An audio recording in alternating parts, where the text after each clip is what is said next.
5 things you should do as soon as you get paid. That's what today's video is all about. Now, I know you can't be going crazy when you've been juggling bills, debts, and maybe even dipping into your savings just to get by. I've been there, and I'm going to walk you through these 5 steps and explain why they're so important for your financial well being. Step number 1, pay yourself first. What does that mean?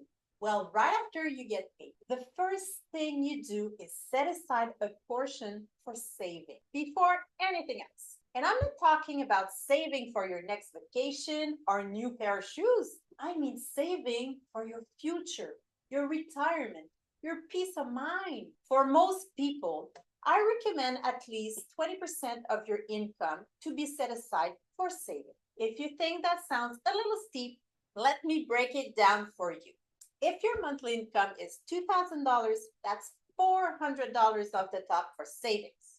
Now, I know $400 might feel like a stretch, but trust me, it's an investment in you. I remember a time when I wasn't saving anything, thinking I'll just do it later. But the reality hit me hard when I realized how little I had for the future. The moment I decided to set aside a portion of my paycheck first, even if it was just $100, things started to change. And you know what? Over time, that $100 turned into more, and my confidence started growing too. So, whether it's $50 or $500, paying yourself first is key. It's not just a good habit, it's an essential one. And if 20% feels overwhelming, start small and work your way up. The goal is to make it automatic. All right. Step number 2, tackle high interest debt. I know this one's hard, but it's so important. High interest debt, like credit cards, is often the biggest financial way we carry.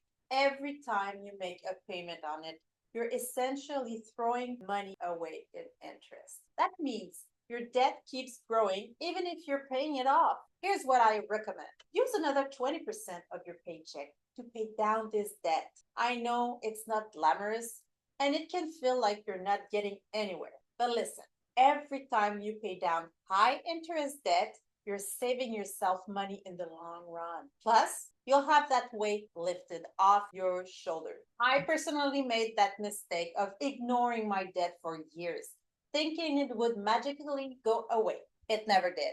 In fact, it just grew.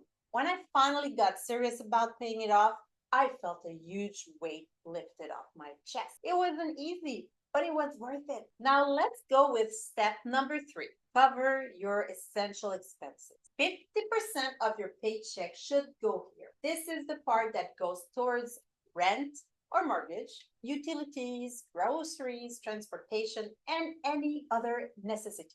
It's the foundation of your budget. And I know that 50% sounds like a lot, but here's the key. If you're spending more than that on essentials, it's time to reevaluate. You might need to trim down on certain things like eating out or find cheaper alternatives for things like subscriptions. Now, step number 4, it's time for your fun fund. Now, I'm not saying you can't have any fun. You've earned it. But I recommend setting aside 5% of your paycheck for your personal enjoyment. This could be for things like hobbies, a night out with friends, or a small treat. It's important to feel like you're rewarding yourself. It's important to have a small fun fund. Even if it's just $50, it's essential for keeping your morale up. After all, life's about balance, right? Now, step number 5, set up your emergency fund. I recommend putting 5% of your paycheck here. This isn't your savings for vacation or new car.